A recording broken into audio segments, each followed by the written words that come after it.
Hello friends, कैसे हैं आप सभी। मैं Shamsher Kaushik India news point पर आपके समक्ष एक बार फिर से उपस्थित हूं।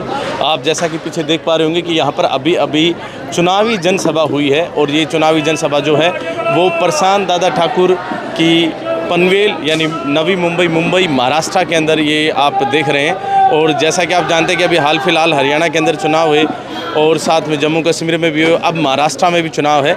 तो यहाँ पर जो स्थानीय 3 बार विधायक भी रह चुके हैं, उनकी यहाँ आज एक जनसभा थी। अभी फोटोग्राफी चल रही है, इनसे बातचीत करेंगे और इनसे जानेंगे कि जो ये संयुक्त रूप से 4 पार्टियों से प्रत्याशी हैं, तो इन पार्टियों का क्या उद्देश्य है और किस प्रकार से यहाँ पर जो पूरी विधानसभा है पनवेल, इसमें ये विकास करवाएंगे। इसमें बहुत बड़े बड़े जो क्षेत्र हैं, खारघर जो है वहाँ पर हम मौजूद है। खारघर का ये 12 नंबर सेक्टर है और यहाँ पर अभी चुनावी जनसभा शाम को लगभग 7:30 साढ़े 8 बजे हुई है और चुनावी जनसभा समाप्त हो चुकी है। इससे पहले ये प्रचार कर रहे थे पूरे 12 सेक्टर 5 सेक्टर इन सभी में, और प्रचार पूरे जोश के साथ और बहुत सारे साथियों के साथ, अपने समर्थकों कार्यकर्ताओं के साथ इन्होंने किया है। बाकी अब एक बार बातचीत करते हैं, आप बने रहिए हमारे साथ इंडिया न्यूज़ पॉइंट पर। जी नमस्कार। जी नमस्कार। क्या कहेंगे, अभी इतना मान सम्मान हुआ है, क्या कहेंगे इसके बारे में? मैं मेरी पार्टी भारतीय जनता पार्टी का आभार प्रकट करना चाहता हूं कि इन्होंने आज इतने विश्वास के साथ मुझे इस विधानसभा में फिर एक बार इन लोगों का रिप्रेजेंटेशन करने का अवसर दिया है। आज इन सभी के माध्यम से हम सभी मतदाताओं के सामने जा पा रहे हैं। बीजेपी के कार्यकर्ता हैं, आरपीआई के कार्यकर्ता हैं, शिवसेना के कार्यकर्ता है, एनसीपी के कार्यकर्ता है। इन सभी कार्यकर्ताओं की मदद से आने वाले समय में हम घर घर तक पहुंचेंगे, हमारे कार्यकर्ता घर घर तक पहुंचेंगे और महायुति सरकार के माध्यम से हुआ विकास, देश के प्रधानमंत्री नरेंद्र मोदी जी के नेतृत्व में हुआ विकास, ये हम लोगों के सामने जाकर बताएंगे। और इन सभी का आशीर्वाद लेकर आने वाले समय में हम लोगों को अपने लिए वोट करने के लिए हम विनती करने वाले हैं। जी, किस प्रकार से महापालिका और साथ में सिडको इन सभी का समन्वय बैठाते हुए आप अपनी विधानसभा में विकास करवाएंगे पूरे क्षेत्र में? मैं इस विधानसभा का विधायक होने के नाते मेरे सारे सहयोगियों का आभार प्रकट करना चाहता हूँ। खारघर में चाहे हॉकर मार्केट हो, चाहे हॉकर में यहाँ पर वेजिटेबल मार्केट, फिश मार्केट हो, इसकी नींव रखी गई है। उसी के साथ साथ गार्डन बने हैं, ग्राउंड्स बने हैं, कंक्रीट रोड्स बन रहे हैं, ब्यूटिफिकेशन अलग अलग जगह पर हो रहे हैं। अलग अलग जगह पर सामाजिक भवनों का निर्माण, जैसे कि सेक्टर 10 में दिबा पाटिल साहब के नाम पर सामाजिक भवन का निर्माण हो रहा है। कई सारे कार्य एक साथ खारघर से लेकर कलमबुली, कामोटा, पनवेल और ग्रामीण क्षेत्र में भी शुरू हो चुके हैं। इनसे इन लोगों में विश्वास निर्माण हो रहा है कि आज ये परिवर्तन हमको दिखाई दे रहा है। इस परिवर्तन का साथ हमें देना चाहिए। भारतीय जनता पार्टी और आरपीआई, शिवसेना, राष्ट्रपति के नेतृत्व में विकास की राह पर हमको चलना चाहिए। अब कई पार्टियां भी साथ है, वैसे भी नारा है भारतीय जनता पार्टी का, सबका साथ सबका विकास। तो किस प्रकार से विकास भविष्य में होगा? अभी तक तो बहुत सारे काम आपने करवा दिए, आने वाले समय में ये विकास जारी रहेगा और कॉरपोरेशन के माध्यम से, स्टेट गवर्नमेंट के माध्यम से अलग अलग डेवलपमेंट के बड़े बड़े काम यहाँ पर आए। एयरपोर्ट यहाँ पर आ रहा है। एयरपोर्ट के चलते इस क्षेत्र में जो हमारे युवा हैं, इन युवाओं को अच्छी पढ़ाई करके इस एयरपोर्ट से रिलेटेड जॉब्स मिलेंगे। एयरपोर्ट के आने की वजह से यहाँ पर इंडस्ट्रीज़ आ रही है, इन इंडस्ट्रीज़ में इनको जॉब मिलेगा और काफ़ी बड़े पैमाने पर जो रोज़गार यहाँ पर मिलेगा, वो रोज़गार की वजह से ये युवा यहाँ से कहीं और माइग्रेट करके नहीं जाएंगे, यहीं पे रहेंगे। उनके माता पिता भी संतुष्ट होंगे कि हमारे बच्चे हमारे आंखों के सामने। जी, आपका अपना जैसे पूरा विधानसभा क्षेत्र है, इसके अंदर काफ़ी नॉर्थ इंडियन, साउथ इंडियन, मतलब हर प्रकार के जो लोग हैं, पूरा देश यहाँ पर बसता है अपने आप में। किस प्रकार से देखते हैं, किस प्रकार का समर्थन मिलता दिखाई पड़ता है? ये खारघर या पनवेल का क्षेत्र अगर हम कहें तो एक अपने आप में एक भारत का लघु स्वरूप है, क्योंकि यहाँ पर हर राज्य के लोग हैं। यहाँ पर हर महाराष्ट्र राज्य के हर ज़िले के लोग हैं। तो महाराष्ट्र का एक लघु स्वरूप है, देश का एक लघु स्वरूप है। आज यहाँ हर कोई आकर अपने पेट के लिए आया है, अपनी नौकरी कर रहा है, छोटा मोटा वहाँ पर रोज़गार या उसको बिज़नेस उसने चालू किया है।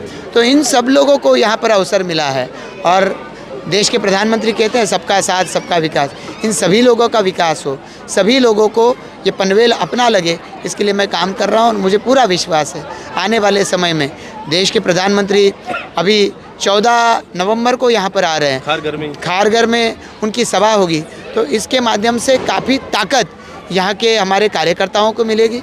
और प्रधानमंत्री जब जन संबोधन करेंगे तो ये जनता जो उनके ऊपर प्रेम करती है, उन्हें भी विश्वास हो जाएगा कि प्रधानमंत्री जी पूरी ताकत महाराष्ट्र की सरकार के पीछे, हम लोगों के पीछे रखने वाले। अभी हरियाणा में, जम्मू कश्मीर में, इन सभी जगह पर चुनाव है, उसके बाद महाराष्ट्र में चुनाव है। किस प्रकार से देखते हैं कि महाराष्ट्र में क्या रहेगा, किस प्रकार से पार्टी बहुमत के साथ? आपने देखा होगा कि हरियाणा में भारतीय जनता पार्टी अपने बलबूते सरकार में आई है, जो पिछले 5 सालों में नहीं थी। तो लोग कहते थे कि भाजपा अब सत्ता में नहीं आ पाएगी, पर भाजपा सत्ता में आई, अपने बलबूते आई। जम्मू कश्मीर में हमने देखा कि जम्मू में भारतीय जनता पार्टी ने सीटें नहीं लड़ी थी, पर कश्मीर में, माफ़ कीजिए, कश्मीर में नहीं लड़ी थी, पर जम्मू में लड़ी और भारतीय जनता पार्टी की सीटें 20 से ऊपर चली गई। इसका मतलब ये है कि लोगों के मन में भारतीय जनता पार्टी के प्रति रुझान है, महायुति या एनडीए के प्रति लोगों के मन में एक आस्था है। देश के प्रधानमंत्री विकास की सिर्फ भाषा नहीं करते, उसके लिए अपना खून जलाते हैं, पसीना बहाते हैं। तो ऐसे ही देश के प्रधानमंत्री आगे बढ़ते रहे और उनके नेतृत्व में देश का विकास होता रहे, ऐसी चाहे उत्तर भारतीय हो, दक्षिण भारतीय हो, पूरे देश की भावना है। और यही भावना को 14 तारीख को और बड़े स्वरूप में प्रकट होते हम देखेंगे। चलिए, बहुत बहुत धन्यवाद। धन्यवाद। यस, जी, वेलकम सर। तो अभी आज हम पहुंचे थे प्रशांत दादा ठाकुर की इस चुनावी जनसभा में, हमने इनसे बातचीत करी और इनका यहाँ काफ़ी कुछ मान सम्मान भी रहा, काफ़ी भीड़ यहाँ पर उपस्थित थी। और पूरा इंटरव्यू आपने देखा, कैसे लगी कवरेज कमेंट बॉक्स में अवश्य बताएं लिखकर, और ये भी बताएं कि महाराष्ट्र में कौन बना रहा है सरकार, और पनवेल और साथ में मुंबई के अंदर कौन रहेगा अग्रणी।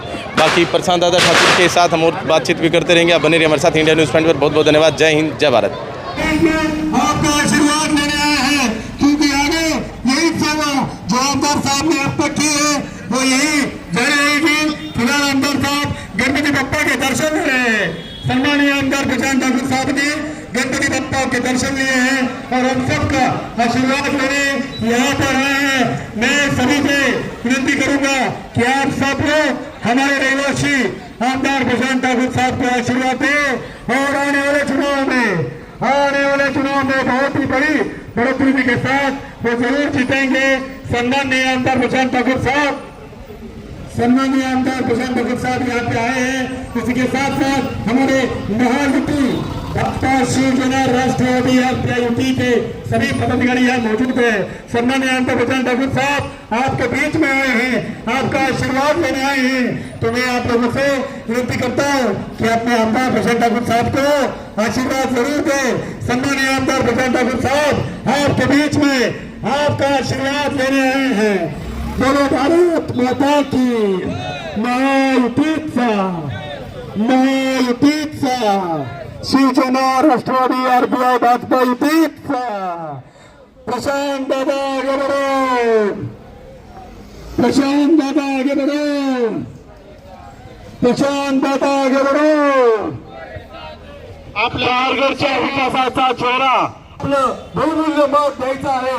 लक्षात ठेवा, आपली निशाणी कमळ या निशाणी समोर आपलं बहुमूल्य मत देऊन खारघरच्या विकासाचा चेहरा आमदार प्रशांत ठाकूर यांना बहुमताने विजयी करायचा आहे। सर्व आपला आशीर्वाद घेण्याकरता आमदार प्रशांत ठाकूर या ठिकाणी आलेले आहेत। आपलं बहुमूल्य मत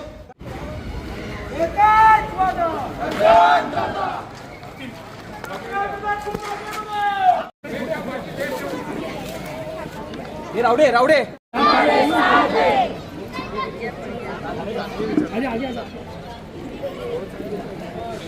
प्रशांत ठाकूर साहेबांचा एकच वादा, सन्माननीय आमदार प्रशांत ठाकूर साहेबांचा एकच वादा।